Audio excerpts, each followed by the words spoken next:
Hello दोस्तों, तो कैसे हैं आप लोग। अगर हमारी वीडियो पर नए हो तो प्लीज़ चैनल को सब्सक्राइब कर लें, क्योंकि आपके लिए हम ऐसी ही नई नई वीडियो लाते रहेंगे। तो दोस्तों, आज के हम इस वीडियो में हम बात करने वाले हैं व्याख्या। व्याख्या बोले तो किसी भी अवतरण की, मतलब कि किसी भी गद्यांश या पद्यांश की सरलतर भाषा में लिखना वो व्याख्या कहलाता है। और एग्जाम में व्याख्या 10 नंबर की आती है। राजस्थान बोर्ड में दोस्तों नंबर 6 नंबर की आती है व्याख्या, और यूपी बोर्ड में 10 नंबर की आती है।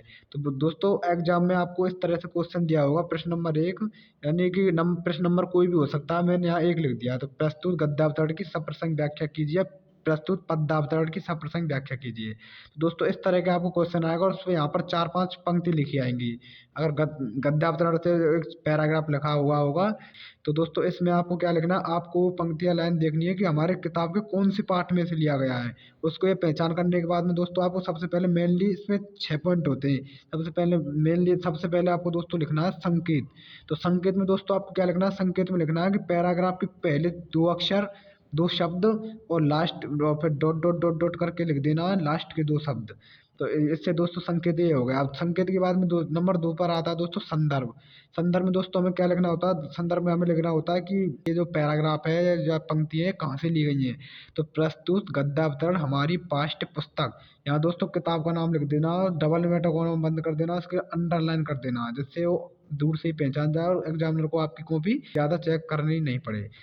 और पाठ्य पुस्तक या किताब का नाम लिख देना है के, और फिर यहाँ पाठ का नाम लिख देना है, नामक या शीर्षक पाठ से लिया गया है, जिसके लेखक या रचनाकार महान कवि, या कवि की जो भी उसकी विशेषता हो उसको यहाँ लिख देना, महान कवि या महान लेखक, और कवि का नाम लिख देना है। उसके बाद दोस्तों तीसरे नंबर पर आता है प्रसंग। प्रसंग में दोस्तों मेनतः हमको इस जो हमारे पैराग्राफ या पंक्तियाँ होती है इसकी विशेषता लिखी जाती है। इसमें मेन मतलब कि कवि कहना क्या चाहता है, क्या बताना चाहता है, तो प्रसंग में हमको वो मेन चीज़ इसमें लिखनी होती है। प्रसंग में के बाद में आता है दोस्तों व्याख्या। व्याख्या में दोस्तों हमारी मेन पॉइंट है व्याख्या। जैसे कि यहाँ पर कोई 4 या ऊपर 4 पंक्ति या कोई पैराग्राफ, उसको हमको सरलतर भाषा में यहाँ लिखना है, उसको हमको समझा के लिखना है, सब सरल सरल भाषा में लिखना है, कि उसको हम व्याख्या कहते हैं। अब यहाँ व्याख्या, आप जैसे कि आप पैराग्राफ की व्याख्या करनी है तो उसमें आपको कुछ भी ज़्यादा कुछ फेरबदल करने की जरूरत नहीं है। आप उसको ज़्यादा योग्य तुम लिखे आए, या फिर उसमें थोड़ा बहुत अपनी तरफ से या उसको व्याख्या करके लिखे आना है। तो इसके बाद में दोस्तों 5 नंबर पर आता है विशेष। विशेष में दोस्तों हमको क्या लिखनी है कि उसको हमें व्याख्या की मतलब पंक्तियों की विशेषता बतानी होती है, कि ये पंक्ति, इसकी भाषा कैसी है, रचनात्मक शैली कैसी है, इसमें कौन सा अलंकार आ रहा है। विशेष में हमको ये बताना होता है। इसके बाद में आता है दोस्तों 6 नंबर पर आता है व्याकरण टिप्पणी। व्याकरण टिप्पणी मेन तो दोस्तों इतने खास नहीं है, इसके ज़्यादातर मेन पॉइंट तो 5 ही हैं विशेष तक। लेकिन कुछ आप एग्जामिनर को खुश करना हो तो आप व्याकरण टिप्पणी लिख सकते हैं। व्याकरण टिप्पणी में दोस्तों मेन तो ये लिखी जाती है कि जैसे कि कोई भी कठिन शब्द आ रहा है तो उसको शब्द सरल रूप में लिख दिया, कोई भी संधि आ रही है तो उसको संधि विच्छेद करके लिख दिया, कोई भी शब्द आ रहा तो उसको अलंकार लिख दिया। व्याकरण टिप्पणी में दोस्तों मेन तो यही चीज़ लिखी जाती है। तो अब इसके बाद दोस्तों हम एक पद्यांश की आपको व्याख्या करके बताते हैं कि व्याख्या कैसे लिखी होती है। जैसे कि दोस्तों इस देखिए, जैसे कि आपके सामने इस प्रकार से क्वेश्चन आएगा, प्रस्तुत अवतरण की सप्रसंग व्याख्या कीजिए। प्रस्तुत अवतरण की सप्रसंग व्याख्या कीजिए। आपको दोस्तों इस प्रकार से कुछ पंक्तियां लिखी होंगी, जैसे कि ये लिखी हुई है यहाँ, मैं रोया इसको तुम कहते हो गाना, मैं फूट पड़ा तुम कहते हो छंद बनाना, क्यों कभी कहकर संसार मुझे अपनाए, मैं दुनिया का हूँ एक नया दीवाना। दोस्तों इस प्रकार से पंक्तियां आएंगी। तो दोस्तों ये सबसे पहले हमको क्या करना, सबसे पहले हमको पॉइंट बनाना संकेत। तो संकेत में दोस्तों मैंने आपको बताया था क्या लिखना है, कि शुरू की दो या तीन शब्द आपको यहाँ लिख देने, इसके बाद डॉट डॉट डॉट करके लास्ट के 2 या 3 शब्द यहाँ लिख देने, और आपको फुल स्टॉप लगा देना। दोस्तों आपको एक पॉइंट बन गया। दूसरे दूसरे पॉइंट पे आपको दोस्तों लिखना संदर्भ। संदर्भ में दोस्तों मैंने आपको बताया था ये लाइन कहाँ से ली गई है, कैसे ली गई है, इसके लेखक कौन है, वो लिखना होता है। प्रस्तुत पद्यावतरण हमारी पाठ्य पुस्तक आरोह में संकलित आत्मपरिचय शीर्षक कविता से अवतरित है, जिसके रचनाकार आलावादी कवि हरवंश राय बच्चन हैं। दोस्तों देखो, आप जैसे कि यहाँ पर किताब का नाम आ रहा है तो इसको वो अंडरलाइन कर दे, डबल इन्वर्टेड कोमा बंद कर दे। आत्मपरिचय पाठ का नाम है, इसको भी अंडरलाइन कर दें। कवि का नाम है, इसको भी अंडरलाइन कर दें, जिससे कि जो एग्जामिनर होता है उसको ज़्यादा ध्यान देने की जरूरत नहीं होती है, वो दूर से ही समझ जाता है। इसके बाद में दोस्तों आता है प्रसंग। मैंने आपको बताया था प्रसंग में दोस्तों वो चीज़ लिखी जाती है कि मेन कवि इसमें क्या बताना चाह रहा है, तो मेन चीज़ प्रसंग में लिखी जाती है।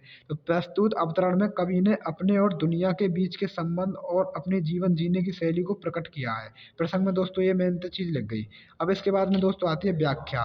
तो व्याख्या में दोस्तों हम जैसे हमारी ये वो पंक्ति दी हुई है, इनको हमको सरलतम, ये 4 पंक्ति सरलतम रूप में हमको इसको लिखना है। इनकी व्याख्या हमको करके लिखनी है। तो जैसे कि आप देख सकते हो, पहली पंक्ति है, मैं रोया इसको तुम कहते हो गाना।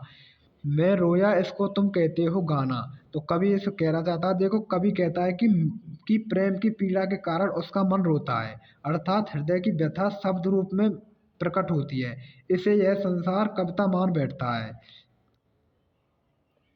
इसे यह संसार कविता मान बैठता है। और दूसरी पंक्ति क्या है, मैं फूट पड़ा तुम कहते हो छंद बनाना। तो कवि कवि कहता है कि मैंने अपने गर्व को शब्दों के माध्यम से व्यक्त किया है, तो लोगों ने उसे छंद की संज्ञा दे दी है। तो देखो दोस्तों, क्यों कवि कहकर संसार मुझे अपनाए, क्यों कवि कहकर संसार मुझे अपनाए। तो आगे कवि कहना चाहता है कि ये संसार मुझे कवि के रूप में क्यों अपनाता है, अर्थात ये संसार कवि मानकर मेरा सम्मान क्यों करता है। मैं हूँ दुनिया का एक नया दीवाना। तो कवि चाहता है कि लोग उसे एक नए दीवाने के रूप में जाने, ना कि उसे एक कवि मानकर उसका सम्मान करें। तो दोस्तों इस प्रकार से हमारे इस टॉपिक की व्याख्या हो गई। अब इसके बाद में दोस्तों हमको इस इनकी जो 5 नंबर पर जो हमारा पॉइंट आता है दोस्तों, आता है विशेषता। तो विशेषता में हमको दोस्तों इसमें लिखनी है, जैसे कि हमारे पहला पॉइंट विशेषता का एक कि भाषा तत्सम शब्दावली युक्त सरस प्रभाव पूर्ण खड़ी बोली हिंदी है। इसमें दोस्तों ये पहला पॉइंट हो गया। इसके दूसरे पॉइंट में दोस्तों इसकी रचना किस शैली में हुई है। आप मतलब कि इसकी रचना की शैली, जैसे कि जिस हिसाब से आपको इसकी विशेषता पता हो तो आप उस हिसाब से लिख सकते हैं। दोस्तों तीसरा पॉइंट है कि मुझसे मिलने को कौन में, दोस्तों उसमें जो पंक्ति आई है मुझसे मिलने को कौन में, उसमें अनुप्रास अलंकार है। अनुप्रास अलंकार है दोस्तों। और जबकि चौथा पॉइंट जो इसकी है दोस्तों, जबकि तीसरी पंक्ति में प्रश्न अलंकार है ना। तो दोस्तों इस प्रकार से इसकी विशेषता हो गई। दोस्तों छठे जो नंबर पर टॉपिक आता है, मैंने आपको बताया था व्याकरण टिप्पणी। मैंने आपको बताया था व्याकरण टिप्पणी ऐसी खास नहीं है, फिर भी आप अगर अपने आप को डेवलप करना चाहते हैं, तो जैसे कि अपने आप को मतलब एक भी नंबर नहीं कटने देना, तो आपको व्याकरण टिप्पणी लिखेंगे। उससे उससे क्या है कि एग्जामिनर खुश हो जाता है, आपको फुल नंबर देता है। तो व्याकरण टिप्पणी में दोस्तों इसमें कोई ऐसा कुछ है नहीं, तो इसलिए मैंने यहाँ लिखा नहीं है। जैसे कि आप अपने पंक्तियों में से छांट कर कोई भी संधि विच्छेद, कोई भी अलंकार, कोई भी मतलब कि सरल रूप आपको शब्द लिख के आ जाना है।